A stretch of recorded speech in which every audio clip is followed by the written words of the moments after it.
का सिलसिला जारी है। अब ब्रेक पर जाने से पहले हमारी बात हो रही थी कि अब जो मुज़ाकरात का ये दौर ख़त्म हुआ है उसके बाद क्या हो सकता है, इस पर मज़ीद भी अपडेट्स हासिल करेंगे। फिल वक्त इस्लामाबाद का ज़रा रुख कर लेते हैं कि इस्लामाबाद में इस वक्त क्या माहौल बन रहा है। हमारे कॉरेस्पॉन्डेंट आलिजा हमें वहाँ की डिटेल्स देंगे और इसके अलावा हम तज्जिया भी हासिल करेंगे। हमारे साथ मुनव्वर हुसैन साहब होंगे, IR एक्सपर्ट हैं। सर, आपसे इस पर बात करते हैं, लेकिन पहले अपने कॉरेस्पॉन्डेंट की तरफ चले जाते हैं। आलिजा, बताइएगा, कल तक ये कहा गया था कि सिक्योरिटी हाई अलर्ट रहेगी for Sunday as well and people were expecting कि शाम तक शायद ये दौर रहेगा।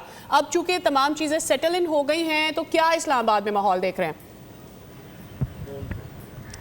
देखिए, मैं इस मौके को गनीमत जानकर ख़ास तौर पर इस्लामाबाद इंतज़ामिया सिक्योरिटी फोर्सेस को खराज तहसीन पेश करता हूँ, जिस तरह उन्होंने इस तमाम मामले में सिक्योरिटी को यकीनी बनाया और साथ ही साथ लोगों की जो मामूल की ज़िंदगी है उसको भी उस तरह से मुतासर होने नहीं दिया।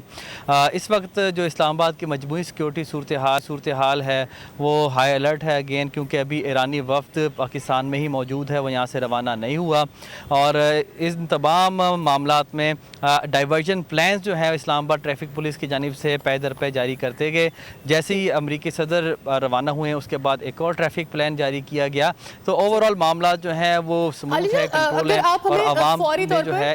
ठीक है आलिजा, अगर ये बता सके, हमें पहले खबर ये आ रही थी कि जो हाईएस्ट डेलीगेशन के मेंबर्स हैं वो चले गए हैं, जैसे कि फॉरेन मिनिस्टर एंड ऑल, और some of the members are here. तो अभी ईरानियन क्या पूरा डेलीगेशन यही मौजूद है?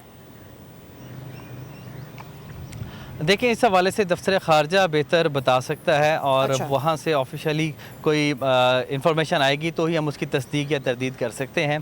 तो I think we should restrict to the information that is being provided by the foreign office.